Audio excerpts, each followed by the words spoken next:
porque es un privilegio vivir hoy en día, tener una vida tranquila, tener una vida en paz con el Señor, en medio de tanta dificultad, en medio de tantas pruebas, en medio de tantos decires. Esto es tremendamente tener la gloria para el Señor. Te damos gracias, Señor, por este día.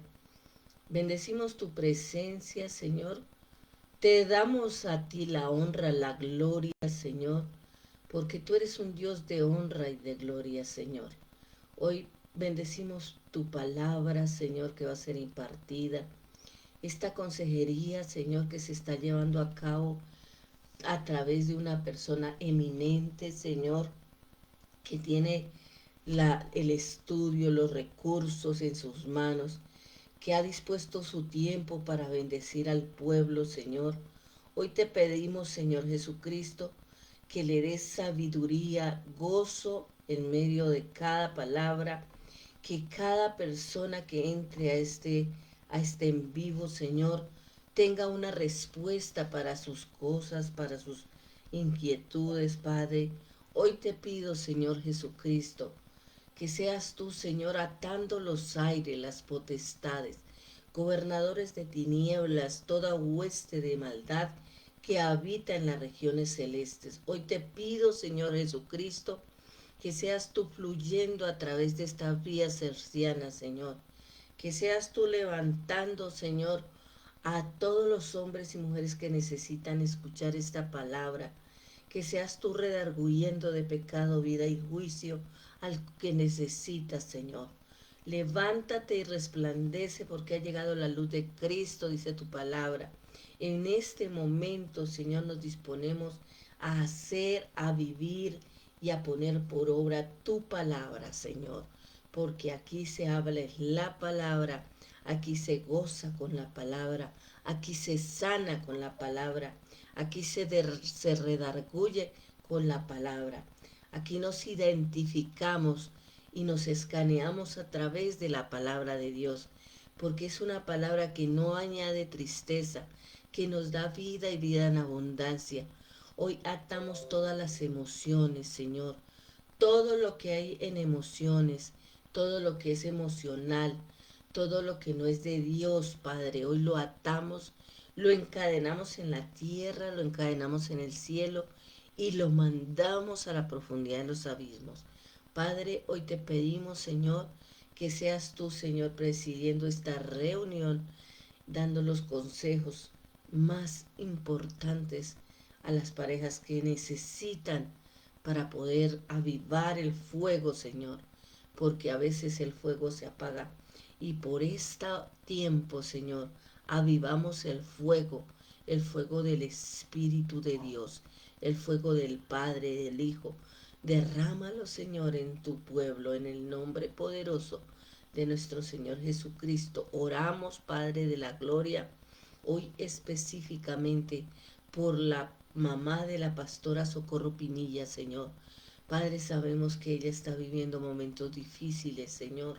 Hoy la ponemos en tus preciosas manos, Señor. Que seas tú sanándola, liberando, Señor, limpiándola, Señor. Que ella pueda gozar, Señor, de tu presencia. Y que si aún cerrara sus ojitos, Señor, sea en la paz que sobrepasa todo entendimiento. Padre, oramos por ella, oramos por la pastora María Gibson, Señor, por su corazón, Señor, Dios mío, Padre, hoy ponemos su corazón en tus manos, Dios. Tú tienes una provisión celestial en el cielo de corazones. Cambia ese corazón, Señor. Dale un corazón nuevo para que ella pueda vivir y gozar su tiempo en esta tierra. Hoy te pido por su salud, Señor. Ponla, Señor. Pon, Señor, ángeles alrededor de ella. Lo que tú necesitas hacer sobre su cuerpo, sobre su corazón. Oro por su esposo, el apóstol Mario Grisales, y por todo, Señor, todo el equipo que él tiene alrededor del mundo. Oro, Señor Padre Santo, por el pastor Edwin Robles, por su vida, Señor Padre Santo, por su mente, por su alma, mente, alma Espíritu, Señor, que sea guardado, Señor, en medio de lo que Él hace, Señor, que todo lo guarde, Señor, que haya ángeles alrededor de él. Ponga un vallado alrededor de la vida del pastor Edwin Robles, de su esposa, de sus hijos, Señor. Padre, que la provisión que venga, venga del cielo, Señor, no del hombre, Señor, porque si no el hombre no puede dar nada, pero tú sí das hasta que sobre y abunde. Gracias, Señor, por esta emisora, mi dulce refugio. Gracias por nuestros amables oyentes que están en toda la tierra. Gracias, saludamos a nuestros oyentes en México, en Argentina, en Chile, Padre, en Perú, en Ecuador, en Colombia, allí, Señor, en las selvas amazónicas, Padre. Oramos, Señor, Padre Santo, por las costas atlánticas, Señor. Oramos por Colombia, por el nuevo presidente o presidenta que irá a venir, Señor. Creemos, Señor Jesucristo, que tú, Señor, haces la obra, Señor, y que no dejarás al pobre ni al menesteroso, Señor, y que librarás la batalla. Señor, hoy yo te clamo, Señor, Padre Santo, para que todo, Señor, todo hombre, mujer, Señor, pueda orar y elevar una oración en esta hora con nosotros. En el nombre poderoso de nuestro Señor Jesucristo. Amén y amén. Le damos la bienvenida al doctor Raúl Montilla. Muy buenos días. Gracias a Matilde Físico, a José María Díaz, a la pastora Blanca Poveda y a todos nuestros amables oyentes. Bienvenidos a Fuego Bueno, a la buenos Nación. días, buenos días a todos, ¿se escucha bien? Muy bien. Perfecto. Bueno, la dinámica de esta mañana, de este martes, vamos a explicar unos conceptos estructurales de saber qué es la pareja, cómo está constituida la pareja, qué somos como seres humanos y a partir de allí entramos en el segundo tiempo, por decirlo así, del tema, a entender un poco más en profundidad lo que es la sexualidad desde la perspectiva bíblica. En medio del recorrido, ya saben que hay la oportunidad de poder interpelar para hacer alguna pregunta, puede ser puntual o una pregunta para ampliar más lo que estamos disertando. Considero que podemos hacerlo así porque es importante que quede muy claro cuál es la idea bíblica de lo que es la pareja y cuál es la finalidad y por qué, y esta pregunta voy a colocar en el escenario abierta para que vayan reflexionando por qué pensarán ustedes, y ahora voy a dar una respuesta, que las parejas son las más atacadas en todo el mundo.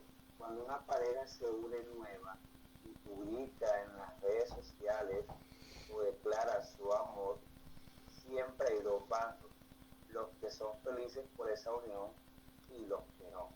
Eso tiene una explicación, tiene un trasfondo, que es lo que voy a describir a continuación. Entonces, en primera instancia, tenemos que tener en cuenta que el modelo o la idea de la pareja es algo, aquí está el gatito otra vez conectando, vean, el modelo de la pareja es una idea de Dios, es una idea bíblica. Cuando a Jesús le preguntaron por el tema del divorcio, Jesús apeló a dónde? Apeló al modelo. ¿Cuál es el modelo? El modelo de la pareja humana está en Génesis. Varón y hembra, Génesis 1, 27 y 28. Varón y hembra los creó y los bendijo, fructificar y multiplicar. Es decir, quiero que entiendan algo. Cuando la Biblia habla de varón, o cuando a veces habla de varón y hembra, o a veces usan varona, pero no es muy en nuestro lenguaje, siempre está hablando del hombre y la mujer en un aspecto espiritual, en el sentido de que está hablando de un hombre y una mujer que ya ha alcanzado una comprensión de por qué está en este mundo y por qué Dios los creó. Entonces, número uno, la pareja humana es una idea, es una creación de Dios. ¿Con qué finalidad? Número uno, algo fundamental que las personas pierden de vista. Igual el mundo fue creado con bendición. ¿Qué significa eso? En castellano no se entiende bien, hay que ir al hebreo. En hebreo, la bendición, la palabra berajá, tiene que ver con esa forma de recibir de Dios de manera humilde, de manera abierta y con una exposición clara. Cuando dice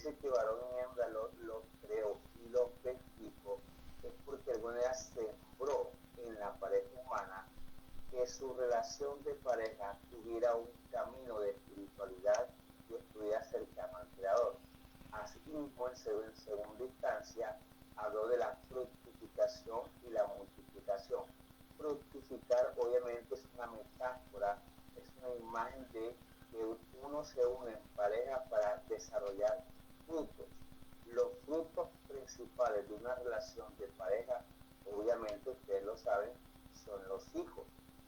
Los hijos es el fruto del amor de una pareja y por ende la multiplicación de todo eso tiene que ver con todos los aspectos de lo que es una familia. Por eso que una familia es la empresa, por decirlo de alguna manera, por una expresión, la empresa más difícil, más grande y que de alguna manera te da una imagen en la sociedad. Por ejemplo, cuando una familia está establecida, se ve con mucho respeto, la gente profesa una admiración, pero también siempre nos vamos a encontrar, como se dice en las redes sociales, con los haters, o los haters. Haters son aquellas personas que son opuestas a todo esto. Entonces entendamos que la pareja humana es una creación de Dios.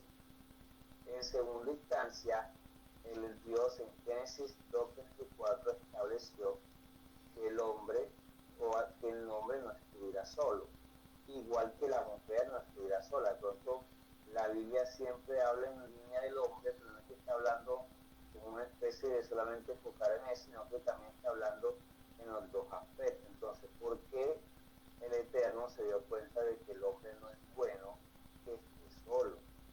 Número uno, porque como dice el poeta Octavio Paz, cuando dos personas se reconocen, el mundo cambia.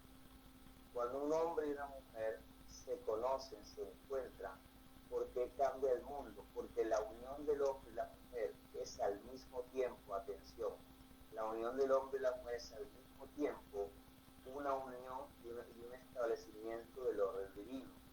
Todo en el mundo tiene un orden. Nosotros, ya sea por rebeldía, por falta de conocimiento, o simplemente no nos gustan los límites, no seguimos el orden de Dios.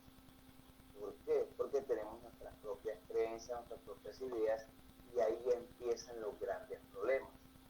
En tercera instancia, cuando el hombre y la mujer se conocen o se descubren, cuando Adán ve que aparte de Dios le lleva a su mujer, porque es un dato importante, es Dios quien le lleva a la mujer al hombre, o es Dios quien le lleva el hombre a la mujer.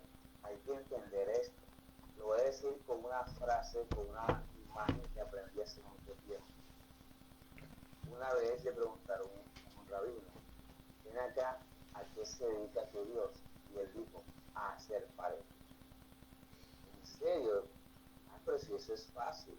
Entonces esta persona cogió, porque era muy poderosa, cogió sus siervos y siervas y los unió para que supuestamente estuvieran todos en pareja. Pero eso fue un acabose total porque unos se golpeaban, unos peleaban, otros se separaban, un desastre. Y entonces se acercó otra vez el rabino, pero esto es muy difícil.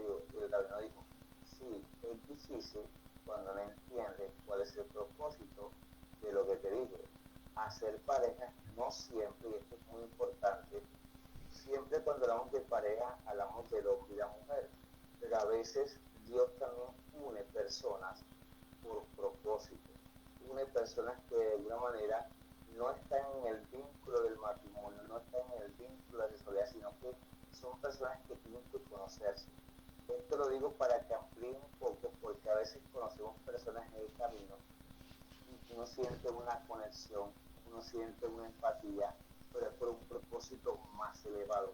No siempre, cuando un hombre y una mujer se conocen o comparten, son para ser pareja. Ojo con eso que acabo de decir, lo voy a dejar ahí en suspenso. Sigo con el punto. Entonces, ¿qué pasa? Dios nos diseñó de alguna manera con un cuerpo. El cuerpo no tiene nada que ver, aclaración, el cuerpo, nuestra biología no tiene nada que ver con ideas de pecado, no tiene nada que ver con ideas de lucha o que el cuerpo se revela contra Dios. Sé que ese es el concepto que más hemos escuchado y que más nos hemos manejado. Y ahora voy a llegar ahorita al punto donde se fractura todo. Por ahora quiero que vayas pensando, toda la audiencia que está escuchando, a primero entender cómo estamos constituidos. Por algo tan sencillo. Si Dios no hubiera querido que entre el hombre y la mujer existiera la sexualidad, no nos hubieran dado cuerpo. El cuerpo es la conexión y la relación entre nuestro papá, nuestra mamá. Ellos en su unión permiten que tengamos un cuerpo. El alma, el espíritu y lo divino lo coloca Dios. Por eso es que nosotros somos socios en la creación de Dios. Y voy a repetir esto. Nuestros padres aportan desde su biología, desde su unión de relación, nos aportan el cuerpo, nos aportan el temperamento. Por eso es que mucha gente no entiende, empieza a luchar con cosas que están dentro de ellos, pero realmente no son de ellos, son cosas que recibimos de nuestros padres. Y hay que saber lidiar con eso. Entonces, tengamos en cuenta esto para entender cómo nos vamos formando como seres humanos. Entonces, el cuerpo no hay que verlo o percibirlo como si fuera pecado, porque esa idea dañó, o sigue dañando hasta hoy, la concepción de la sexualidad. Y si, insisto, Dios no hubiera pensado en la sexualidad para que el cuerpo. Ahora, el cuerpo humano es la obra perfecta todavía hasta el día de hoy. A veces usted puede pensar que tiene una arruga, usted puede pensar que está flaquito, está gordito, eso es irrelevante. El cuerpo es una máquina perfecta. Perfecta es que soporta durante 70, 80 años todas nuestras locuras de meterle comida, maltratarlo, no dormir bien, hacer todo lo contrario que no es Dios. Entonces el cuerpo, quiero que quede establecido, representa y hace parte también de esa imagen de Dios. Número 2, tenemos que entender que somos seres físicos, biológicos. Tenemos emociones y tenemos la espiritualidad. La espiritualidad, el camino que nosotros lamentablemente o afortunadamente nos encontramos con Dios después de haber pasado una cantidad de desorden, una cantidad de cosas. Y entonces apenas empezamos a traer de Dios, porque la espiritualidad que debía ser primero en nuestra vida termina siendo lo último que vamos a valorar. Pero realmente el orden es: tenemos un cuerpo, tenemos emociones, tenemos una mente y hay que encontrar nuestro sentido en el mundo. Pero por circunstancias nos extraviamos de eso. Entonces, cuando hablamos de la sexualidad o hablamos de la dimensión erótica en el tema bíblico, tenemos que irnos a un libro muy hermoso que aquí hemos citado, que es el Cantar de Cantares. O en hebreo se dice Shir HaShirim. Ahora, el Cantar de Cantares es un texto, de alguna manera, que fue debatido, fue criticado. La comunidad judía, en sus propios textos, no aceptaban el libro de Cantar de Cantares. ¿Por qué? Por el mismo prejuicio religioso frente al tema de expresar la sexualidad. Porque hay un problema, porque no tenemos esa idea, porque estemos afectados, porque no podemos expresar la sexualidad. Y entonces vino un sabio, y anoten este nombre, Rabbi Akiva, le dijo a los rabinos que el libro de Cantar de Cantares era una imagen metafórica de la relación de Dios y el pueblo de Israel. Después el cristianismo, los padres de la iglesia, también tuvieron el mismo problema. Empezaron a cuestionar por qué este libro, miren de dónde viene toda esta historia. Este libro, porque iba a entrar en el canon del en el canon del Antiguo Testamento, o porque iba a ser aceptado. Entonces un teólogo dijo: no, lo que pasa es que esta es la unión de Cristo y la iglesia. Entonces, estas dos ideas que les estoy expresando marcan un punto importante y hay que entender que cuando una pareja se une, está representando la unidad de Dios. La unidad de Dios no es una sola cosa. En este mundo, y entiéndase bien, en este mundo todo es dos, todo es una dualidad. En el cuerpo humano lo tenemos dos ojos, dos orejas, dos orificios, dos brazos, dos piernas. Todo es dos. Pero cuando el dos o los dos se hacen uno, están llevando el orden de Dios. Yo sé que algunos se podrán estar preguntando, pero si yo no tengo pareja, si yo estoy solo, o yo soy viudo, o yo soy viudo, ese es otro cantar. Ahora ya estoy estructurando primeramente el punto de lo que es la pareja. Y ya habrán respuestas también para eso. Entonces, en el cantar de cantares claramente se expresa una sexualidad abierta. Cuando digo abierta, me refiero a la expresión, no en tener una vida licenciosa de estar con muchas parejas o estar con otras personas. Ese es un desorden o una cuestión que hemos tenido por la cultura. Entonces, en el cantar de cantares, por ejemplo, en el 4:7 dice, toda tú eres hermosa, amiga mía, y en ti no hay mal. El concepto de pareja y la unión está enfocada en tres aspectos importantes. El número uno, el deseo. Número dos, el placer. Número tres, el lenguaje, el cuerpo como obra de la creación. Y cuatro, no hay que sentir culpa. ¿Dónde destruyeron? Lo digo con categoría fuerte. ¿Dónde han destruido la relación de pareja en el cristianismo? Al haber introducido la idea de la culpa. La idea de la culpa, dicho sea de paso, la culpa es un campanazo de la conciencia. Esa idea de culpa todavía está en el inconsciente de muchas parejas, inclusive hombres y mujeres. ¿Por qué?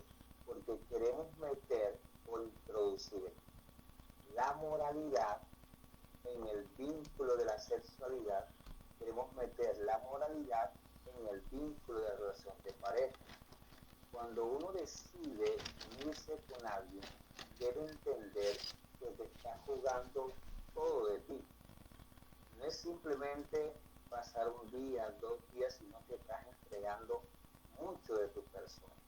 Por eso que conocer previamente a alguien es muy importante. Entonces, entendamos hasta ahora que la sexualidad, la pareja, el orden divino y la unidad tiene que ver con algo muy aspecto, con una celebración, con una alianza.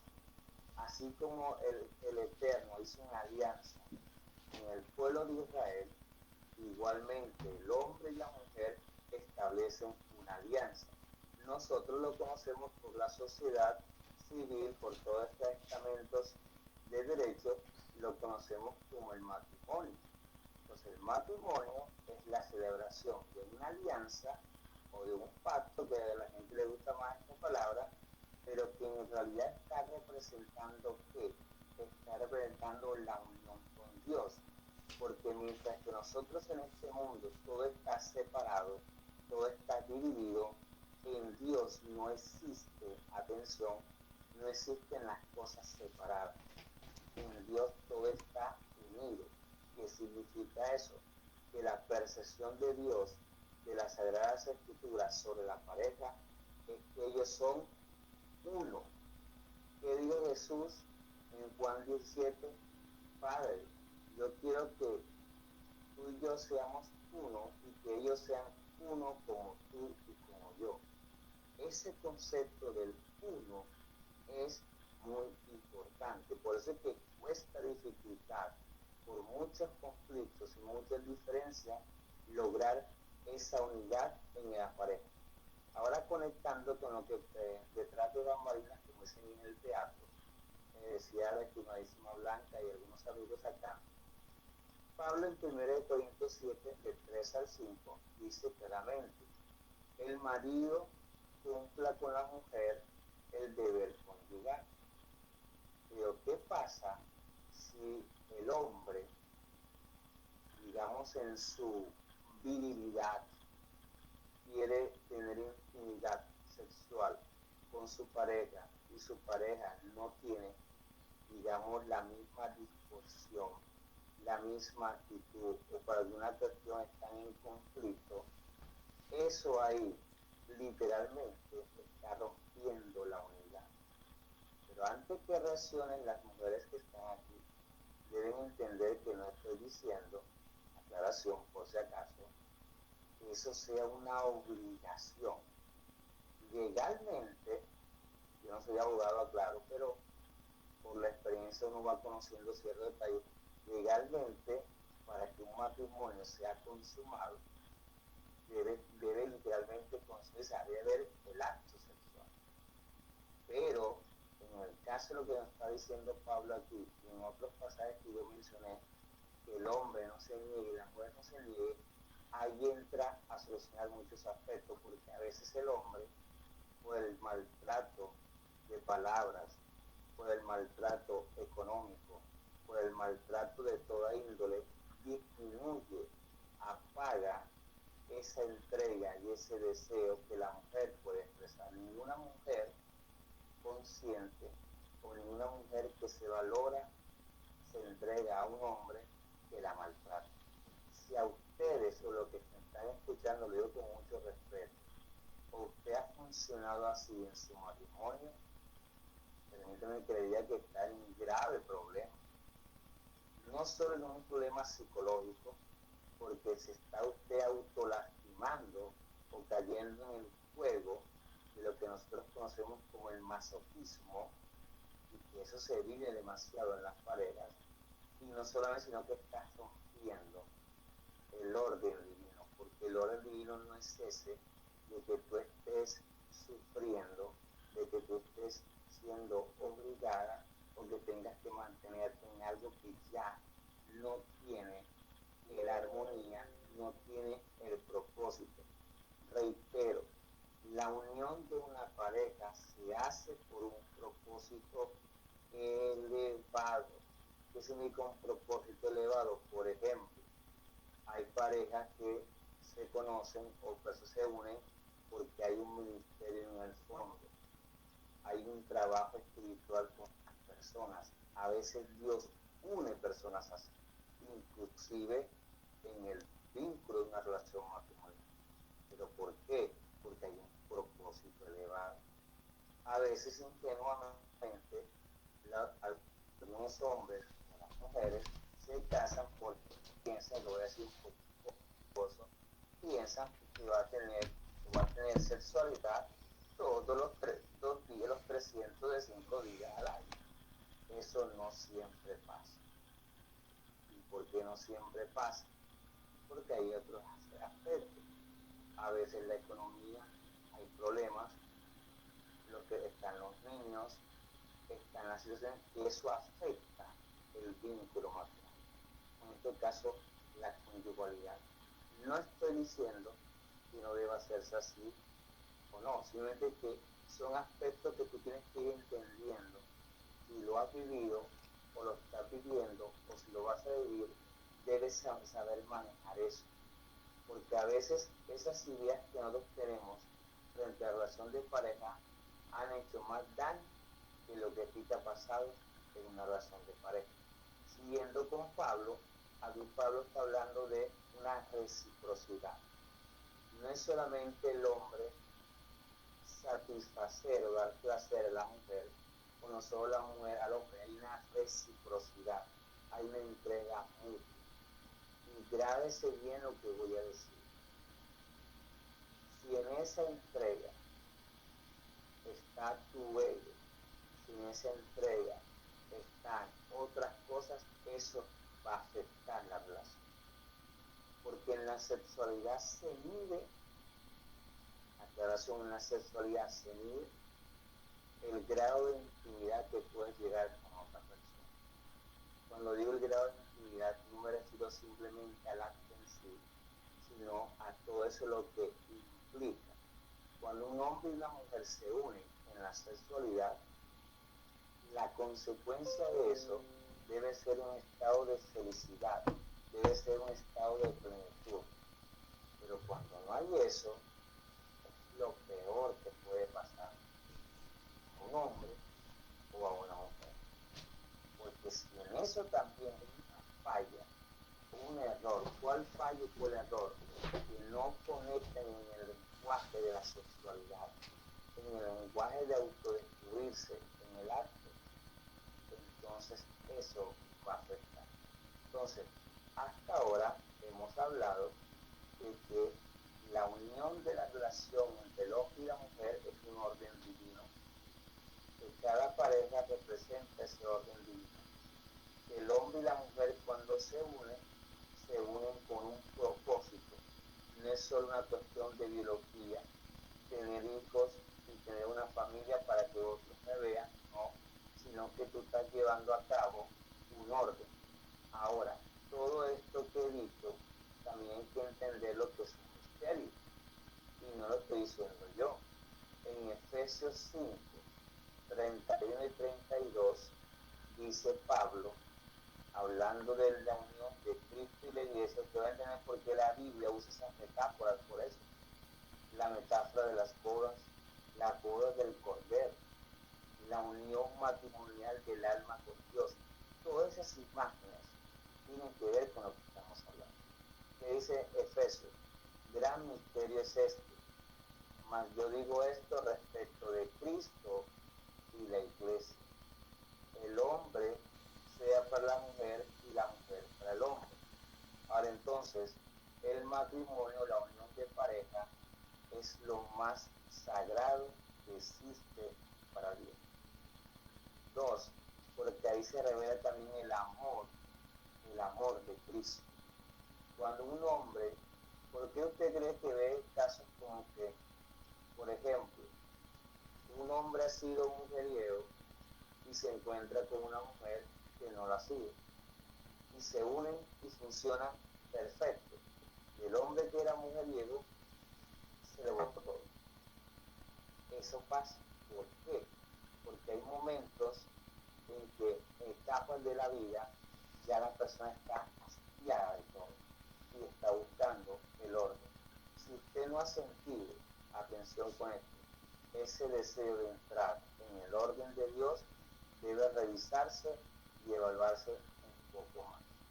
Entonces, además de eso, el amor entre el hombre y la mujer es el amor también de Cristo. A veces el hombre o la mujer pueden actuar, atención, pueden actuar como una forma de redención hacia el otro. A veces una persona requiere la unión de una relación porque quiere salvar su vida, quiere salvar su modo de vivir que ya no encuentra salida. Pero a veces, cuando tú te unes a una persona para que el otro solamente te redima o te dé el sentido de la vida, tú te puedes quedar solamente atrapado en eso y no va a fluir, porque se requieren muchas otras cosas más. Entonces, en síntesis, la teología de la sexualidad, la teología de la relación de pareja debe tener eso muy en claro.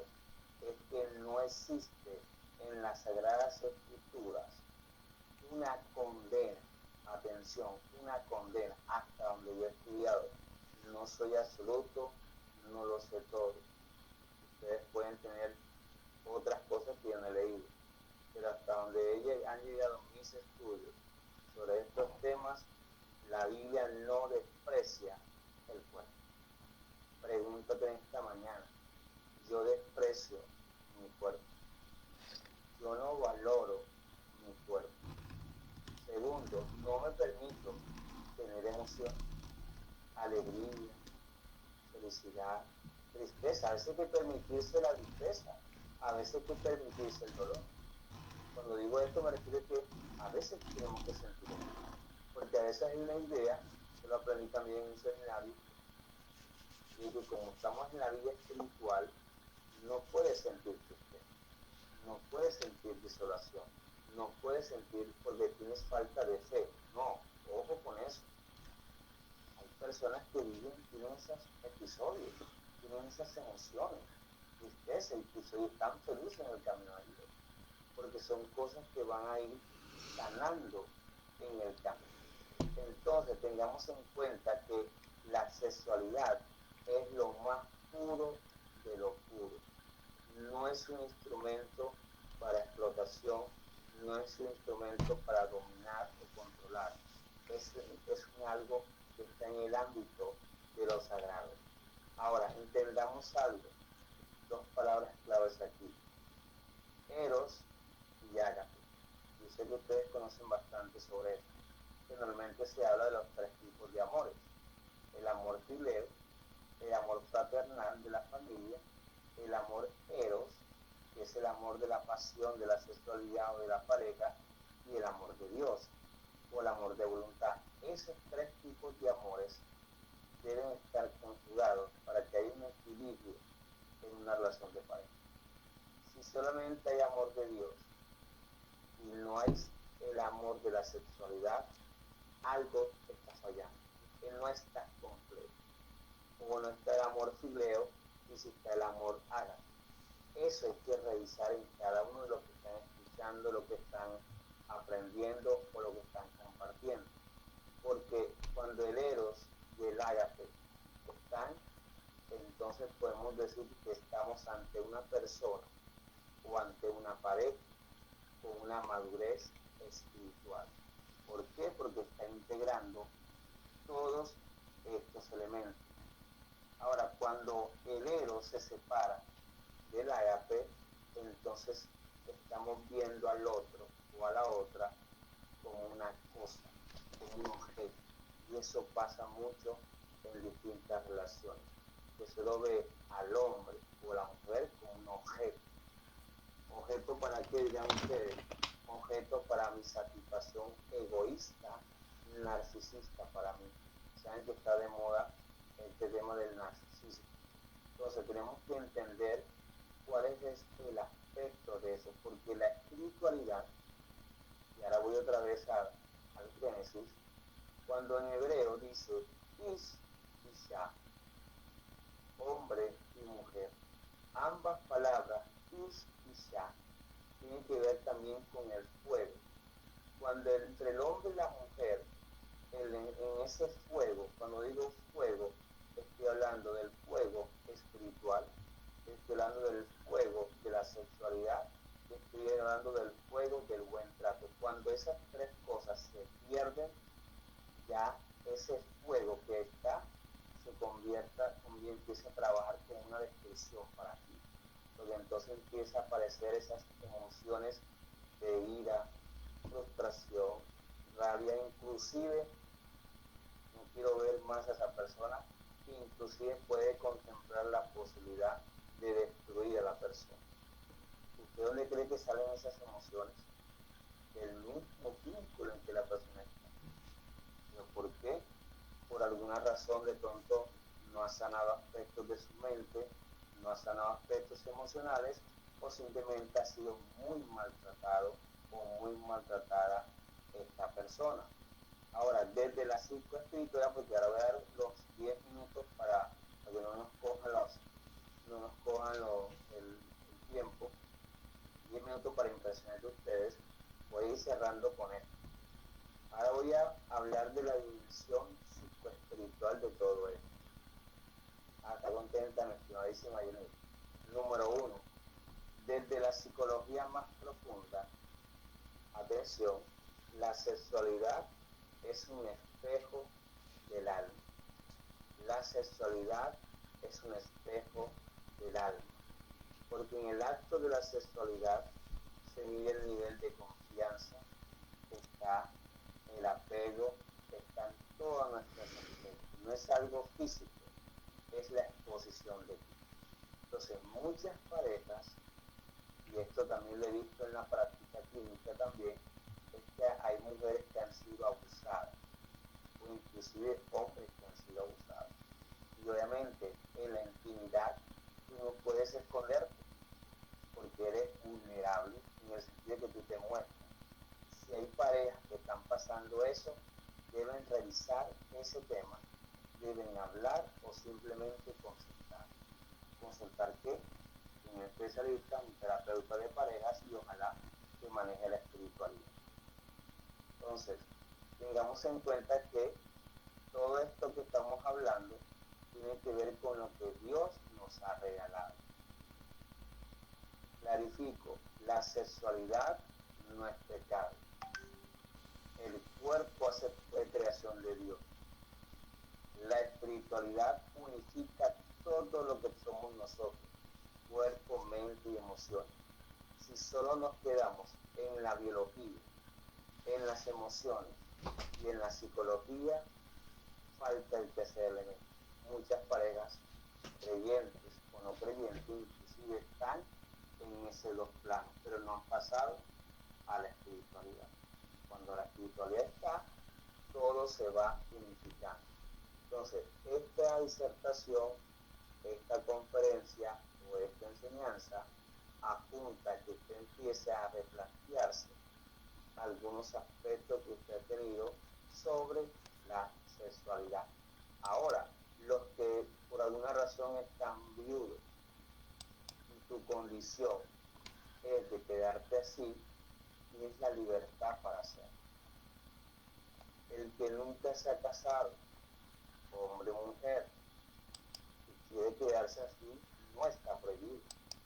Es respetable, pero recuerda que vas a tener luchas internas con tu propia biología, porque la biología siempre se va a expresar.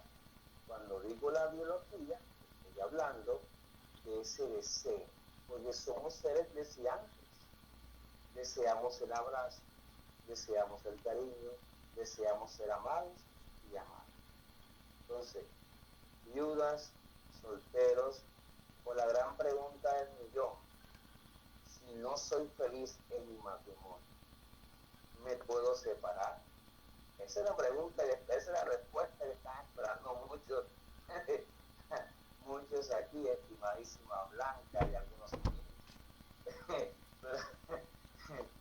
Tengo que saber cómo voy a responder esa pregunta, porque no quiero que de pronto vayan a escandalizarse, pero en el sentido de lo más razonable, tenemos que entender de que, de acuerdo con Jesús, la pregunta que le hicieron a Jesús, precisamente, que le dieron a él: ¿por qué Moisés dio carta de divorcio? Algo que deben entender: en el judaísmo existe el divorcio. En el judaísmo existe el divorcio. En el cristianismo, por ciertas interpretaciones, se dice que no es permitido el divorcio. Si usted me pregunta a mí, bíblicamente, yo puedo decir solamente hasta cierto punto. No puedo decirlo todo en 2 o 3 minutos tampoco.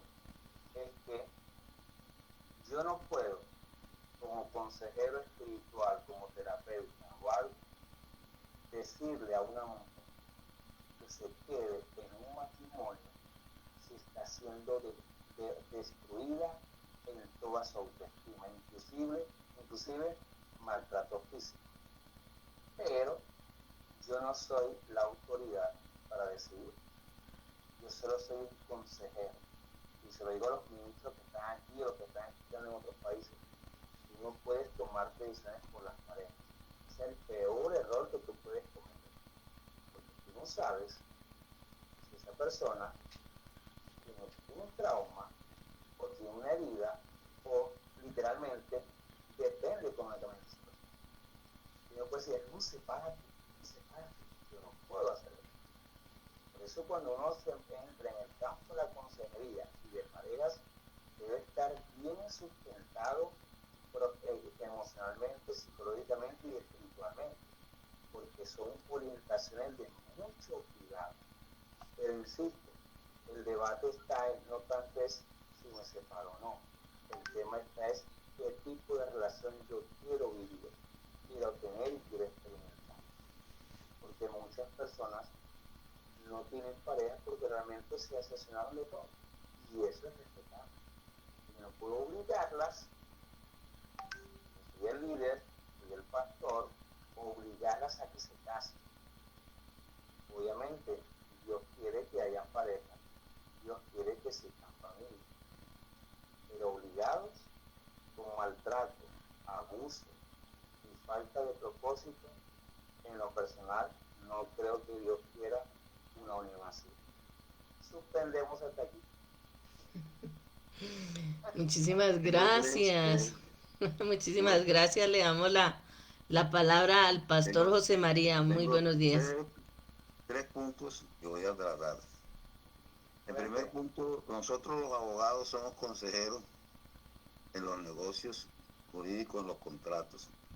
Y nosotros los pastores somos consejeros en los negocios espirituales. A veces nos confrontamos con lo que usted estaba diciendo, doctor Raúl. El tema de que la mujer no siempre es la que se le niega al hombre en la pareja. Muchas veces son los hombres que no quieren estar con sus mujeres. Y entonces surge el inconveniente de que la mujer piensa de que el hombre tiene otras mujeres en la calle, y el hombre, cuando la mujer se le niega, piensa que la mujer tiene otras relaciones en la calle. Los contratos, hablando de los contratos, cuando una persona asume la responsabilidad de un contrato, los contratos tienen derechos y generan obligaciones. En el campo del matrimonio, que nosotros los abogados, cuando miramos el matrimonio como un contrato porque la nación nos lo impone, el Estado nos impone mirar el matrimonio no como una relación afectiva, sino como un contrato entre un hombre y una mujer. Por eso hay matrimonios que se hacen en notarías, en juzgados, y otros que se hacen en la iglesia. Pero al igual, el Estado le exige al abogado mirar el matrimonio como un contrato. Como cuando uno entra a una empresa y recibe el contrato de hacer el aseo. Pero es que a mí no me gusta asear los baños. Eso es un gusto, pero hay un contrato que te exige que, aunque a ti no te gusta hacer el aseo de los baños, te toca hacer el aseo de los baños. Entonces tienes que prepararte a hacer el aseo del baño, meterlo en tu mente, porque todo está en tu mente, de que para cumplir efectivamente con el contrato para lo que tú fuiste contratado, debes asear los baños. Y pongo este ejemplo porque a veces en los matrimonios hay cosas que a uno no le gusta hacer, pero tienen que hacerlo. El hombre, cuando firma un contrato de matrimonio, tiene que salir a trabajar y proveer para su familia, aunque no le guste trabajar, aunque sea globo. Tiene que hacerlo porque él hizo un contrato.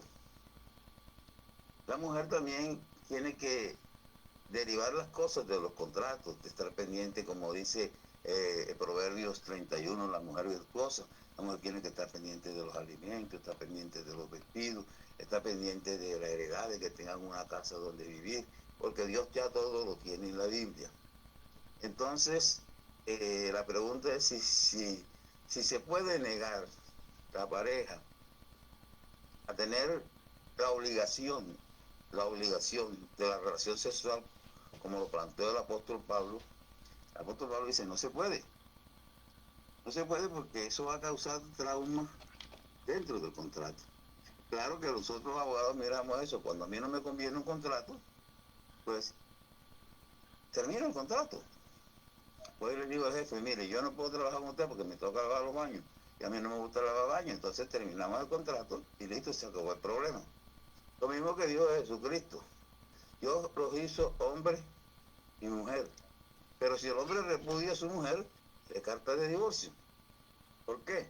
Porque si la mujer no quiere estar con el hombre porque ya no le gusta, no siente apetito sexual, eso está en su mente, ¿sí? O porque el hombre la maltrata, todas esas cosas, Jesús dijo, dele carta de divorcio. ¿Por qué? Porque tienen que darle libertad. Ahora, el segundo punto es la expresión que yo escuché en Barranquilla que me llamó mucho la atención cuando yo estaba comenzando a entrenarme como pastor, a recibir la guianza de Dios y la preparación. Allá se usaba mucho que los jóvenes le decían a las muchachas, cuando ellas tenían dificultades le decían, estás Lili, está Lili. Y digo, bueno, ¿por qué ellos dicen que está Lili? Entonces le pregunté a un joven, oye, ¿tú por qué le dices a ella que está Lili? No, porque no quiere estar conmigo, está grosera, está agresiva. Entonces, y bueno, ¿y qué es Lili? Y me dijo, búscalo. Yo lo busqué en la Biblia, Isaías 34:14. Lili, según la Biblia, en alguna doctrina, dice que fue la mujer que Dios le dio a Adán cuando dijo, hagamos al hombre varón y hembra lo hizo. Pero tuvieron problemas. Según algunas historias, Lili le gustaba mucho la relación sexual, la sexualidad. Y Adán era un poco más espiritual que ella, y entonces ella terminó abandonando a Adán y se fue para allá, para los lados del Mar Rojo, convirtiéndose en un demonio después. Entonces dicen que por eso fue que Dios vino a encontrar al hombre solo después de haberle hecho hombre y mujer, y dijo, no es bueno que el hombre esté solo, vamos a hacer una compañera, y por eso la hizo cerquita de su corazón, de una costilla, para que no se le huela. Eso desde el punto de vista espiritual se dio. Y en cuanto a la tercera pregunta, en cuanto de que si nosotros debemos decirle a una persona que se sujete tanto en la vida espiritual a la palabra de Dios, o cuando es un contrato que se sujete a las normas del contrato, pues eso es obvio. Si una persona tiene un contrato, tiene que sujetarse a las normas del contrato, y si no, pues que lo termine. Igual son los matrimonios. Si un matrimonio tiene problemas, no solamente porque ya se casaron, como hace la Iglesia Católica, que el matrimonio de la Iglesia Católica es indivisible, eso es para toda la vida. Ni aún nosotros, con el poder que da el Estado para separarlo, puede acabar con el matrimonio católico, porque nosotros únicamente, en el caso de que el matrimonio sea católico, solamente podemos hacer la disolución de la parte, no nos podemos meter con la parte espiritual, solamente hacemos la cesación de los efectos civiles, pero ellos quedan casados eternamente, son esposos y esposas. Y aunque cesaron los efectos civiles, ellos no pueden volverse a casar con otra persona, de acuerdo pues al canon de la Iglesia Católica. Esa es mi opinión, o sea, mi aporte. Jenny, abre tu micrófono. Bueno, sí, bueno, no me he casado, pero yo amo el matrimonio, porque yo no sé, Dios es el que sabe. Víctor Hugo, sí sabe, mi amado, que él te sabe.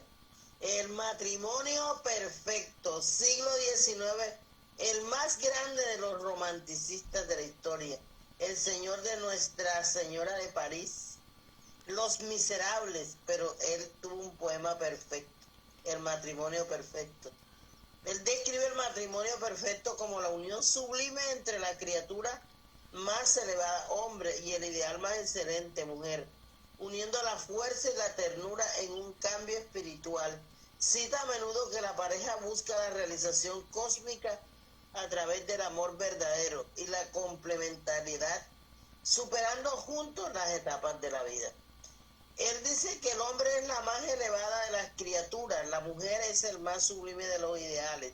Dios hizo para el hombre un trono y para la mujer el altar. El matrimonio es visto como un camino hacia la realización cósmica para él.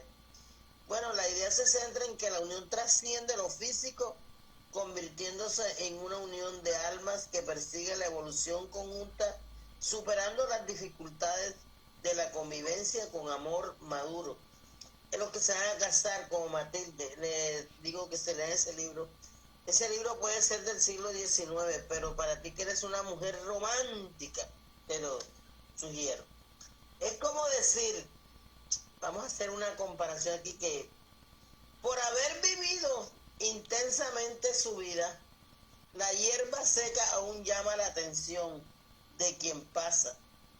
Así debe ser el matrimonio. Aunque la mujer esté ya viejita con arrugas, si el hombre ha sido el verdadero compañero, la debe amar siempre. Las flores solo florecen y no hacen lo mejor que pueden.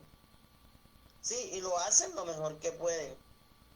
El lirio blanco en el valle que nadie ve no necesita explicar nada a nadie. Vive solo para la belleza. Pero los hombres no pueden convivir con el solo. Los hombres necesitan y las mujeres necesitamos una pareja. Dios es el que sabe. Si los tomates quieren ser melones, se transformarán en una farsa. Mucho me asombra que tanta gente esté ocupada en querer ser quien no es. ¿Qué gracia tiene conformarse en una farsa? No necesitas fingir que eres fuerte. No debes probar siempre que todo va bien. No puedes preocuparte de lo que piensan los otros. Llora si lo necesitas. Es bueno llorar hasta que no quede ni una lágrima, pues entonces podrás volver a sonreír. Paolo Coelho. Así es la vida. Hay que tomar, como decía mi hermano, en matrimonio de aguante, agarrar el toro por los cachos. ¿Sí o no, hermano? Si ya te metiste en el rollo, tienes que seguir. Bueno, bendiciones, hermano, te lo dejo ahí. Bueno, Matildita, ¿tienes alguna pregunta, alguna cosa para el doctor? Porque ya se nos acabó el tiempo. Ha sido un placer de conocerlo y me ha gustado mucho el tema que ha tenido hoy de los matrimonios, porque es verdad, estos son cosas de Dios, no se puede hacer otra cosa. Gracias, Jenny, por lo que has dicho, que soy muy romántica, pero no ha sido yo, ha sido Dios, que sonría otra vez en la vida, y es verdad que son cosas de Dios el matrimonio y que la mujer tenemos que estar firmes ahí. Y si no, ya saben lo que hay. Es Dios el que, los cristianos, las cristianas, tenemos que llevar eso. La vergüenza por delante. Es así, fiel a nuestros maridos, y el hombre no tiene que estar solo, no, porque Dios hizo al hombre y que esté acompañado. A mí me ha tocado, pues mira, que Dios bendiga y gloria a Dios. Ya está, es lo único que puedo hacer. Muchas gracias por todo y encantada de conocerlo. Dios lo bendiga. Bueno, según lo que dice el pastor, yo también me casé por la Iglesia Católica y me divorcié. Yo sí me divorcié. Y pues realmente yo en este momento no tengo así como eso en mi futuro o esos planes en mi futuro. Yo pienso que lo que decía el pastor Pablo, mejor quedarse uno solo, porque yo creo que ya mi esposo es Jesucristo. Él es él. Ya, y listo. Y vamos con todas, mis amados. Se nos terminó el tiempo. Muchísimas gracias por su tiempo, doctor Raúl Montilla. Muchísimas gracias al pastor José María Monroy, a Matilde desde España, a Jenit desde Córdoba, y todos vamos como un solo cuerpo del Señor, amándonos, creyendo en Dios y dándole la gloria a Él. Bendiciones para todos. Nos vemos. Les quiero recordar que no tenemos jueves y viernes, no tenemos son festivos, así que no hay servicio el jueves y el viernes. Bendiciones para todos.